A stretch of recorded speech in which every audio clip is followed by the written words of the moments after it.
Hello friends, Latha Baiju audio novels சேனல்ல கதை கேட்க வந்திருக்கும் உங்களை அன்போடு வரவேற்கும் நான் உங்கள் ரதி. சேனலை இன்னும் சப்ஸ்கிரைப் பண்ணாதவங்க மறக்காம சப்ஸ்கிரைப் பண்ணிக்கோங்க. அப்படியே அந்த பெல் ஐகானையும் கிளிக் பண்ணிருங்க. அப்பதான் நாங்க போடுற ஆடியோ நாவல்ஸ்க்கான நோட்டிபிகேஷன்ஸ் உங்களுக்கு உடனுக்குடன் வந்து சேரும். இன்னைக்கு நம்ம கேட்க போற கதை எழுத்தாளர் லதா பைஜு எழுதிய இலக்கணம் மாறுமோ கதையின் ஆடியோ நாவலை தான் கேட்க போறோம். இலக்கணம் 14. காரில் வீட்டுக்கு திரும்பிக் கொண்டிருந்த சத்யாவின் முகம் யோசனையில் இறுகியிருந்தது. மனதுக்குள் இருந்த டென்ஷன் வண்டி ஓட்டுவதில் தெரிய வேகமாய் சாலையில் கார் சீறி பாய்ந்து கொண்டிருந்தது. இவளுக்கு எப்படி கல்யாண விஷயம் தெரிஞ்சது? யார் சொல்லியிருப்பா? இந்த குதிக்கிறா. ஏதேதோ சொல்லி சமாளிச்சு வர்றதுக்குள்ள போதும் ஆயிடுச்சு. யாருக்கு தெரியக்கூடாதுன்னு நினைச்சேனோ அவளுக்கே தெரிஞ்சிருச்சு. இனி இவ சும்மா இருப்பாளா? நானா கல்யாணத்தை நிறுத்தலைன்னா மண்டபத்துக்கு வந்து கூச்சல் போடுவேன்னு சொல்றா. குழந்தைய காட்டி பயமுறுத்துறா. ஆஸ்திக்கு அந்த கருவாச்சியை கட்டிக்கிட்டு ஜாலியா இந்த அழகு வினோவோட கொஞ்சம் வருஷம் குடும்பம் நடத்தலாம்னு நினைச்சா இப்படி புரியாம சண்டைக்கு நிக்கிறாளே. அவளது செழுமையான தேகம் நினைவில் வர முன்ன விட குழந்தை பிறந்ததுதான் இன்னும் அழகாயிட்டா. சொன்னாலும் புரிஞ்சுக்க மாட்டா. குழந்தை வாழ்க்கைன்னு புலம்புறா. இடியட். கொஞ்சம் வருஷம் கூட என்னோட வாழ்ற பாக்கியம் அவளுக்கு இல்ல போல இருக்கு நினைத்து கொண்டான். யோசித்து கொண்டே வளைவில் திருப்பியவன் எதிரில் வந்த லாரியில் மோதி இருப்பான். வினாடியில் சுதாரித்து வண்டியை திருப்பவும் மோதாமல் தப்பித்தான். யோ, வீட்டுல சொல்லிட்டு வந்துட்டியா? பலன்னு கார்ல வந்தாலும் லாரியில மோதுனா யமலோகம்தான் போகணும். ஒழுங்கா ரோட்டை பார்த்து வண்டி ஓட்டு என்று கத்திக்கொண்டே லாரி டிரைவர் செல்ல சட்டென்று அவனுக்குள் ஒரு ஐடியா தோன்றியது. காரை ஓரமாய் நிறுத்தி யோசித்தவன் முகத்தில் மெல்ல புன்னகை எட்டி பார்த்தது. முன்னில் இருந்த பாட்டிலை எடுத்து தண்ணீரை கடகடவென்று குடித்தவன் ஒரு குதர்க்க புன்னகையோடு அலைபேசியை எடுத்து யாருக்கோ அழைத்தான். எதிரில் அலைபேசியவன், சொல்லுங்கனே, நான் பழனி பேசுறேன் எனவும், டே பழனி, ஒரு போட்டோ அட்ரஸ் அனுப்புறேன். எந்த நேரத்துல எங்க போவா என்ன பண்ணுவா எல்லா விவரமும் அனுப்புறேன். யாருக்கும் எந்த சந்தேகமும் வந்துடாம கமுக்கமா கதையை முடிச்சிடு என்றான். சரினே, நம்ம வேலை எப்படி இருக்குன்னு உனக்கு தெரியாதானே என்றவன், நே அட்வான்ஸ் என்று இழுக்கவும், உன் அக்கௌண்ட்டுக்கு பணம் வந்துடும். எப்பவும் தர்றதை விட அதிகமாவே தர்றேன். சமயம் பார்த்து கச்சிதமா முடிக்கணும். முடிச்சிட்டு என்னோட பர்சனல் நம்பருக்கு கூப்பிடு என்று கூறினான். சரினே, கவலையே படாதீங்க, முடிச்சிட்டு கூப்பிடுறேன் என்றவன் அலைபேசியை அணைத்து விட்டான். ஏன் சட்டையை பிடிச்சு நிக்க வச்சு கேள்வியா கேக்குற? என்ன, இன்னும் கொஞ்ச நாள் ஒன்னு அனுபவிச்சுட்டு தூக்கி எறியலாம்னு நினைச்சேன். இப்ப அது முடியாம போயிருச்சு. பரவாயில்ல, நான் வேற ஒரு அழகான பொண்ணா பாத்துக்கிறேன். என்ன கேள்வி கேக்குறவங்க யாரா இருந்தாலும் எனக்கு பிடிக்காது. அது எனக்கு பிடிச்சவங்களா இருந்தாலும் சரி. சோ நீ செத்து போயிடுவினோ என்று ஒரு வக்கிர சிரிப்பை உதிர்த்து விட்டு காரை எடுத்தான். சென்னைக்கு அருகே தாமரை பாக்கத்தில் இருந்த நண்பன் முருகனை கண்டு திரும்பி வந்து கொண்டிருந்தான் விக்ரம். முருகன் காவல்துறையில் எஸ்ஐயாக பணிபுரிந்து வந்தான். கல்லூரியில் இளநிலை படிப்பு முடிந்ததும் காவல்துறைக்கு விண்ணப்பித்தவன் ட்ரெயினிங் முடிந்து வேலைக்கு சேர்ந்து 6 மாதங்கள் ஆகிறது. காவல்துறையில் சேர வேண்டும் என்ற எண்ணம் தோன்றியதுமே அதற்கான முயற்சிகளில் இறங்கிவிட்டான் விக்ரம். அவனிடம் சில விவரங்களை கேட்டுக்கொண்டு திரும்பிக் கொண்டிருந்தான். அந்த மதிய வேளையில் சாலையில் வாகனங்கள் குறைவாய் இருக்க ஏதேதோ மாறி மாறி யோசித்துக் கொண்டிருந்தவனின் நினைவுகள் இலக்கியாவை பற்றி சுற்றி வர தொடங்கின. இலக்கியா எவ்வளவு அருமையான பொண்ணு. தைரியமும் துடுக்குத்தனமும் நிறைஞ்சாலும் அவன் அத்தானதும் அப்படியே உருகி போறாளே. எவ்வளவு அன்பு வச்சிருப்பா. எனக்கு அடுத்த ஜென்மத்திலாவது அந்த அன்பு பெற வாய்ப்பு கிடைக்குமோ என்னவோ. ஒரு பெருமூச்சை விட்டவனின் இதழ்களில் சிறு புன்னகை தோன்றியது. நான் எதுக்கு இப்படிலாம் யோசிக்கிறேன்? அவ நல்ல மனசுக்கு எல்லாம் நல்லபடியா நடக்கட்டும். அவ அப்பா இருந்திருந்தா மகளோட கல்யாணத்தை ஊரே அழைச்சு ஆர்ப்பாட்டமா பண்ணிருப்பாரு. அந்த ஏக்கம் அவளுக்கு நிச்சயம் இருக்கும். மனசுக்கு பிடிச்சவனோட அருகாம தான் அவளை இயல்பு நிலைக்கு கொண்டு வரணும். நாளைக்கு கல்யாணத்துக்கு என்ன கிஃப்ட் வாங்கிட்டு போகலாம் யோசித்து கொண்டே ஒரு வளைவில் திரும்பியவன் அலறல் சத்தத்துடன் கண்ணுக்கு முன் நடந்த நிகழ்வில் அதிர்ந்து போனான்.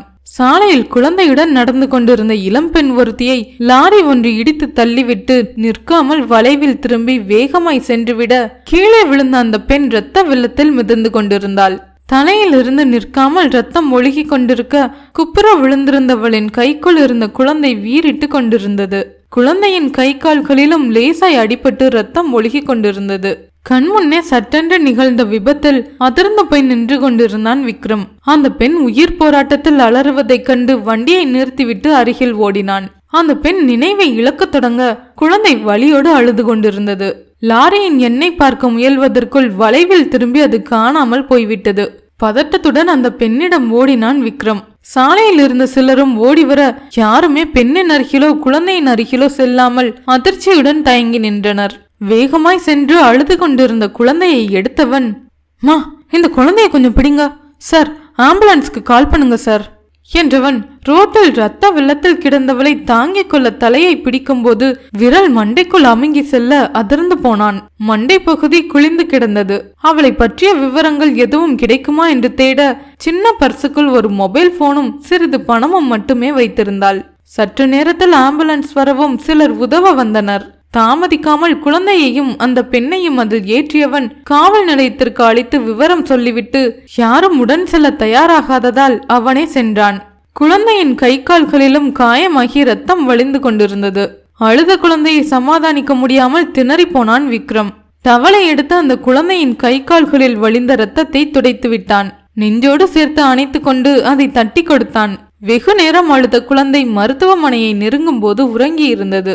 அவனது உடை முழுதும் இரத்தக்கரை படிந்திருக்க கோரமான விபத்தின் காட்சியை கண்ணுக்குள் நின்று மனதை பிசைந்து கொண்டிருந்தது. பதட்டத்துடன் இறங்கியவன் குழந்தையுடன் நிற்க ஸ்ட்ரெச்சரில் அந்த பெண்ணை எடுத்துக்கொண்டு அவசரமாய் எமர்ஜென்சி பிரிவுக்கு கொண்டு சென்றனர். நர்ஸ் ஒருத்தி அவனிடம் வந்து, நீங்க தான் அந்த பொண்ணோட வந்தீங்களா? போலீஸ்க்கு இன்ஃபார்ம் பண்ணியாச்சா? அவங்க டீட்டெயில்ஸ் கொடுங்க என்று கேட்க மொழித்தான் விக்ரம். எனக்கு இவங்க யாருன்னே தெரியாதுங்க. போலீஸ் இப்ப வந்துருவாங்க. நீங்க அந்த பொண்ணுக்கு ட்ரீட்மெண்ட் ஆரம்பிங்க. ரொம்ப ரத்தம் போயிட்டே இருக்கு என்றவனின் கையில் இருந்த குழந்தையை கண்டவள், இது அவங்க குழந்தையா? கை காலெல்லாம் காயமா இருக்கு என்றவள் மற்றொரு நர்ஸை அழைத்து குழந்தையின் காயத்தை பரிசோதித்து மருந்து வைக்க சொன்னாள். அதற்குள் போலீசும் வந்து அவனிடம் நடந்ததை விசாரித்து கொண்டிருக்க அவசர பிரிவில் சிகிச்சை தொடங்கி இருந்தது. பதட்டம் குறையாமல் வெளியே நின்றவனின் காதில் வண்டி மோதிய சத்தமும் அந்த பெண்ணின் அலறலும் கேட்டுக்கொண்டே இருந்தது. கண்ணுக்குள் நிலைத்திருந்த அந்த காட்சியை மறக்க முடியாமல் தவித்திருந்தான் விக்ரம். ச, என்ன ஒரு வாழ்க்கை! ஒரு செகண்ட்ல அந்த பொண்ணோட வாழ்க்கையே மாறி போச்சு. எங்க போயிட்டு இருந்தாலோ எங்க இருந்து வந்தாலோ நல்ல வேலை, குழந்தைக்கு ஒன்னும் பெருசா இல்ல. இவ யாருன்னே தெரியாம எப்படி உங்க வீட்டுக்கு தகவல் சொல்றது? யோசித்தவனுக்கு அவளது அலைபேசியும் பர்சும் தன்னிடம் இருப்பது நினைவுக்கே வரவில்லை. போலீஸ் டாக்டரிடம் ஏதோ விசாரித்து கொண்டிருந்தனர். என்ன செய்வதென்ற குழப்பத்துடன் பார்த்து கொண்டிருக்கையில் போலீஸ்காரர் அந்த பெண்ணை பற்றிய விவரங்களை கேட்க அவன் பார்த்ததை சொன்னான். அந்த பெண் சுயநினைவில்லாமல் கிடக்க அவள் யாரென்ற விவரம் அறிய முடியாமல் காத்திருந்தனர். வெகு நேரத்திற்கு பிறகு பரிசோதனை அறையில் இருந்து வெளியே வந்த டாக்டர் முன்னில் நின்று கொண்டிருந்தவர்களிடம், கொஞ்சம் கிரிட்டிக்கல் ஸ்டேஜ் தான், மண்டையில ஆழமா அடிபட்டிருக்கு, நிறைய பிளட் லாஸ் ஆகிருக்கு, எதுவும் சொல்ல முடியாது, அவங்க சொந்தக்காரங்க யாருன்னு தெரிஞ்சா இன்ஃபார்ம் பண்ணிடுங்க என்று சொன்னார். அதை கேட்டதும் அவனது மனம் திக்கென்று ஆனது. உறங்கிக் கொண்டிருந்த குழந்தை உணர்ந்த அளவும் நர்ஸ் குழந்தையை கொண்டு வந்து அவனிடம் கொடுத்தாள். அதன் உடையை அவிழ்த்திருந்தனர். வெற்றுடலுடன் இருந்த அந்த குழந்தை அழுது கொண்டிருக்க என்ன செய்வதென்று தெரியாமல் விழித்தான்.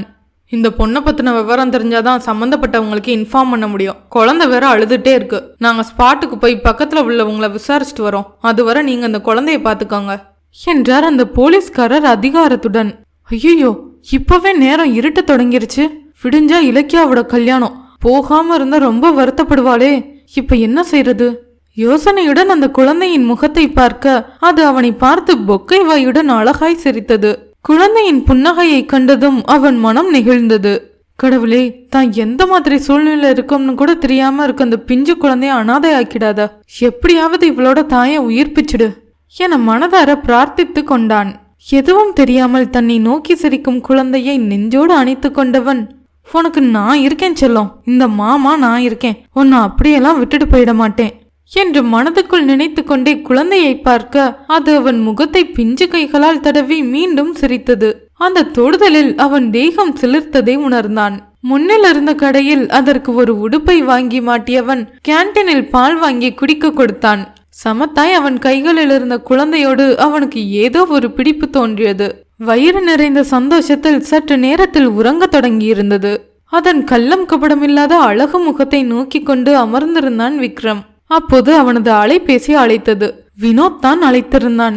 என்னடா, எங்க இருக்க? ஏன் இன்னும் வீட்டுக்கு வரல? காலையில இலக்கியா கல்யாணத்துக்கு போகணும், ஞாபகம் இருக்குல்ல? கிஃப்ட் எதுவும் வாங்கவே இல்ல, கூப்பிட்டா போனே எடுக்கல. மடமடவென்று கேள்விகளாய் கேட்ட நண்பனிடம் அமைதியாய் நடந்த விஷயங்களை சொன்னான் விக்ரம். டேய், என்னடா இது? மத்தவங்களுக்கு உதவி பண்றது நல்லதுதான், அதுக்காக அவளோட குழந்தைய கையில வச்சுட்டு உட்கார்ந்துட்டு இருக்க. போலீஸ்ட குழந்தைய ஒப்படைச்சிட்டு கிளம்பி வாடா என்றான் வினோத். இல்லடா வினோ, யாருமே இல்லாம அந்த குழந்தைய அப்படியே விட்டு வர்றதுக்கு மனசு வரல. அந்த பொண்ணு யாருன்னு தெரிஞ்சுட்டா அவ குடும்பத்து ஆளுங்க கிட்ட குழந்தைய ஒப்படைச்சிட்டு நைட் ஆனாலும் கிளம்பி எப்படியாவது கல்யாணத்துக்கு வந்துடுறேன். நீ இலக்கியாவுக்கு நல்லதா ஒரு கிஃப்ட் வாங்கி வச்சிரு. சொல்லிக் கொண்டிருந்தவன் நர்ஸ்வார்த்தி வேகமாய் வந்து அழைக்கவும் பிறகு பேசுவதாய் கூறி அணைத்து விட்டு சென்றான். அர்ஜென்ட்டா அந்த மருந்து வேணும், வாங்கிட்டு வாங்க என்று ஒரு சீட்டை நீட்டினாள். குழந்தையுடன் மருந்து கடைக்கு சென்று வாங்கி வந்து கொடுக்கவும் வாங்கி கொண்டு எமர்ஜென்சி அறைக்குள் சென்று மறைந்தாள் அந்த நர்ஸ். குழந்தையை பார்த்து கொண்டு கவலையுடன் அமர்ந்திருந்தான் விக்ரம். எப்படியெல்லாமோ அழைக்கிறாய் என்னை நீ. எல்லாமே மிகச்சிறந்த கவிதையாய் என்னை கிரங்கடிக்கிறது. மொழியறியா உலகறியா உனக்கு என் பாஷை மட்டும் எப்படி தெரிந்துவிடும் கண்ணே. இருந்தும் உன் பொக்கைவாய் சிரிப்பின் புன்னகையில் பல நூறு பாஷைகளின் பொருளை காண்கிறேன் நான். வாழ்க்கையின் மாய தத்துவமாய் நீ. இந்த கதை உங்களுக்கு பிடிச்சிருந்தால் லைக் பண்ணுங்க, கமெண்ட் பண்ணுங்க, மறக்காம ஷேர் பண்ணுங்க. நம்ம சேனல்ல தினமும் மதியம் 2:30 மணிக்கு இலக்கணம் மாறுமோ கதையின் பதிவுகள் தொடர்ந்து ஆடியோவா வரப்போகுது. Stay tuned with Latha Baiju audio novels.